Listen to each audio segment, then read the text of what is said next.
मकर astro के प्रिय दर्शकों, जरा ध्यान से सुनिए। अगर जीवन में टेंशन फ्री रहना चाहते हो, उन्नति हासिल करना चाहते हो, मन चाही सफलता हासिल करना चाहते हो, जो कुछ भी आपने सोच रखा है वह आपके जीवन में आ जाए और आपका जीवन शांति सुकून से भर जाए, तो ऐसा बिना पितरों की कृपा और आशीर्वाद के हो जाए, ये संभव ही नहीं है। तो सबसे पहला काम हर एक इंसान का यह है कि वह अपने पुरखे पूर्वजों का, पितृ पूर्वजों का आशीर्वाद बनाकर रख पाए, जो कि आज के समय में संभव नहीं है, क्योंकि आजकल की व्यवस्थाएं ही ऐसी हो गई हैं कि लगभग हर व्यक्ति कहीं ना कहीं पितृ दोष से ग्रसित है, आंशिक या पूर्ण। ये बात अलग है, ठीक है। तो फिलहाल हम आपको बताते हैं कुछ ऐसे उपाय छोटे छोटे जिनसे आप पितरों का आशीर्वाद हासिल कर पाएंगे और इनके प्रभाव आप कुछ ही दिनों में जीवन में अपने स्पष्ट तौर पर देखेंगे, ठीक है। तो क्या है वो काम, ध्यान से सुनिए। सबसे पहला काम है कि अनुशासन में रहना और संयम में रहना सीखिए। यानी असंयमित व्यवहार, कुछ भी खा पी लिया, कुछ भी कह सुन दिया, किसी के भी साथ घूम लिए, कितना भी समय कहीं भी बर्बाद कर दिया, ये अव्यवस्थित जीवन पितृ दोष का बड़ा कारण बनता है।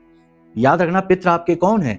आपके पुरखे पूर्वज, आपके ही परिवार के सदस्य। और वे अपने बच्चों को गलत आदतों और हरकतों में डूबा देखेंगे तो क्या आशीर्वाद देंगे? नहीं, नाराज होंगे।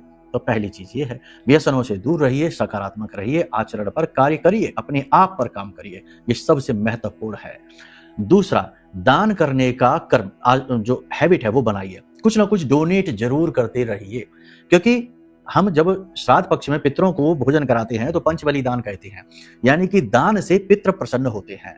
तीसरा, गौ माता की सेवा, गाय की सेवा। गाय के अंदर सभी देवी देवताओं का वास होता है और पितरों का भी सीधा संबंध गाय से होता है।